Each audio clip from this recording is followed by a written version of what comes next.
3P engineering में आपका स्वागत है। मैं हूं पंकज और आज के इस वीडियो में ले चलेंगे आपको जेएनयू के टॉप कल्चर की दुनिया में। जी हाँ दोस्तों, जेएनयू अपने top culture, public meeting, seminars इत्यादि इत्यादि चीज़ों के लिए जाना जाता है, जो कि जेएनयू का एक अभिन्न अंग है। आज के इस वीडियो में हम एक ऐसे ही व्यक्तित्व के टॉक में जाने वाले हैं जिनको आप कहीं ना कहीं सोशल मीडिया से जानते होंगे, जो कई बार इंटरव्यूज़ पैनल के रूप में, मॉक इंटरव्यूज़ पैनल के रूप में देखे जाते हैं, जो कई बार यूथ को मोटिवेट करते हुए भी देखे जाते हैं। और अगर आप हिंदी से संबंध रखते हैं तो वो आपके रोल मॉडल भी हो सकते हैं। तो जी हाँ दोस्तों, हम बात करें डॉक्टर विजेंद्र चौहान सर की, जो कि जाकिर हुसैन कॉलेज डीयू के प्रोफेसर भी हैं, एसोसिएट प्रोफेसर भी हैं। आज जेएनयू में आज उनका एक टॉक है साबरमती ढाबे पे, तो ले चलते हैं आपको वहाँ पे। बेसिकली टॉक कल्चर जो यहाँ का है वो ऐसा है कि यहाँ पे बहुत सारे छात्र एकत्रित होते हैं और कुछ बड़े पर्सनालिटीज़, प्रोफेसर्स, ये आपस में मिलके किसी मुद्दे पे बात करते हैं, अपने विचार सामने रखते हैं। चलिए ले चलते हैं आपको साबरमती ढाबा और वहाँ मिलवाते हैं आपको डॉक्टर विजेंद्र चौहान सर से।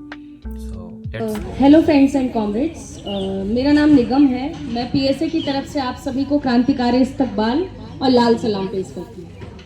साथियों, आज हम यहाँ पे इकट्ठा हुए हैं, एक बहुत अहम मुद्दे को लेकर इकट्ठा हुए हैं, जो एजुकेशन में हमारा प्राइवेटाइजेशन और सेंट्रलाइजेशन किया जा रहा है, उस मुद्दे को लेके हम यहाँ पे बातचीत करने के लिए आए हैं।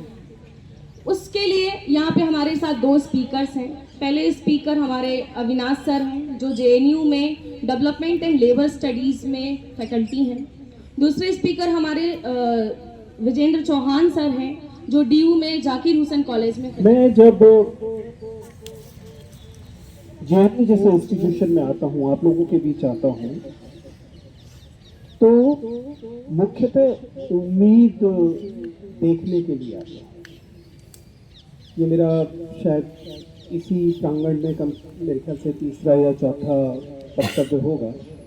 हर बार जब सब जगह से निराशा दिख रही होती है, तब आप लोग मुझे उम्मीद की तरह दिखाई देते हैं। इसलिए आप सबसे पहले तो आप लोगों को क्रांतिकारी।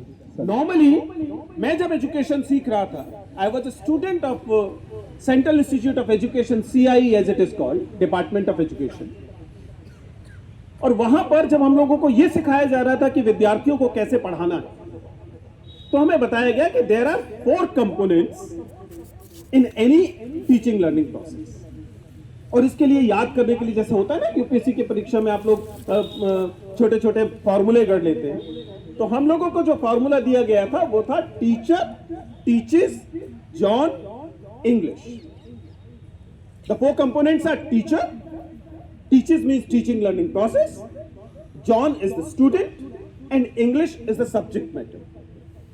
And if you look at the new policy document and the recent happenings, you'll realize on all 4 things, the teacher, the teaching learning process, the student, as well as the content matter, now there is a gatekeeping. इन सभी जगहों पर सरकार के surveillance से कौन विश्वविद्यालयों में प्रवेश करेगा, किसको एक्सेस मिलेगी, द जॉन। नई चीज इसलिए नहीं है क्योंकि हम तो इंडियन नॉलेज सिस्टम वाले लोग हैं, जहां आजकल सब जगह दिखाई दे रहा है। पता नहीं, मेरे विश्वविद्यालय में तो it is made a mandatory thing. It is one of those 9 notables as it is being said. एक शिक्षक के तौर पर अगर आप उन 9 नोटेबल्स को पढ़ें, तो हम लोग केवल शर्मिंदगी में गड़ सकते हैं। In the new draft regulation, now the look at again the character of the state will come to you, why it is important and how they are trying to do. You know, this whole idea, I mean, as I was saying, that how they are trying to control you, your thought process, is not just ending upon restricting you from your self-study and restricting teachers from thinking and doing what they want. But it is now being regulated through making something as the essential qualification, something which has never been. It has never been in the history of anywhere. That you cannot make what I will define as the notables, and 9 notables they have identified. Out of those 9 notables, 4 are dependent on external factors. It is not, I can't decide on that. So on the one hand you are saying employer, and how the employer will control you is through these notables, the 9 notables, that they will try to control you. They will try to create a tyranny of a particular view, of a particular kind, of a particular mindset, which is very, very antithetical to the idea, as I said, of the idea of education. First question is there that what's your opinion, is India need educational or not? And if not, then what are the points you are attracted to which are better in this system, which is prevailing before NEP? And if India need it, then what type of overhaul it is needed in India, and which is not in this NEP? So it is more like a general question, but what is a general overview about? सो दोस्तों, आपने देखा कि यहाँ पे कैसे talks होते हैं। कुछ ग्लिम्स मैंने दिखाई हैं इसमें। हालांकि पूरा टॉक रिकॉर्ड करना और अपलोड करना ज़्यादा बहुत बड़ा हो जाएगा, इसलिए मैंने छोटी सी ग्लिम्स दिखाई।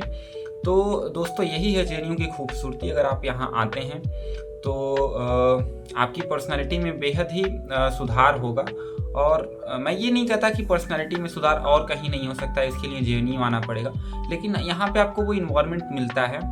सो आप बहुत सारी चीज़ें नई सीखते हैं, अपनी जो पूर्व धारणा है उससे आप मुक्त होते हैं, या फिर कहें तो नए विचारधाराओं को आप अपनाते हैं। और जैसा कि वीडियो के अंत में जो क्वेश्चन आंसर होते हैं वो जो भी स्टूडेंट्स को डाउट होते हैं वो वहाँ पे पूछते हैं, और जो भी टास्क में पर्सनालिटीज़ आई होती हैं वो उसका आंसर अच्छे से देते हैं, और इस तरह से विचारों का आदान प्रदान होता है। और बहुत अच्छे तरीके से ये चीज़ें चल रही हैं जेएनयू में। सो इस वीडियो में बस इतना ही दोस्तों, और ऐसे ही मज़ेदार वीडियो के लिए चैनल को ज़रूर सब्सक्राइब कर लें, और ज़्यादा से ज़्यादा वीडियो को शेयर करें, वीडियो को लाइक करें। ऐसे ही मिलते हैं किसी मज़ेदार वीडियो में। धन्यवाद।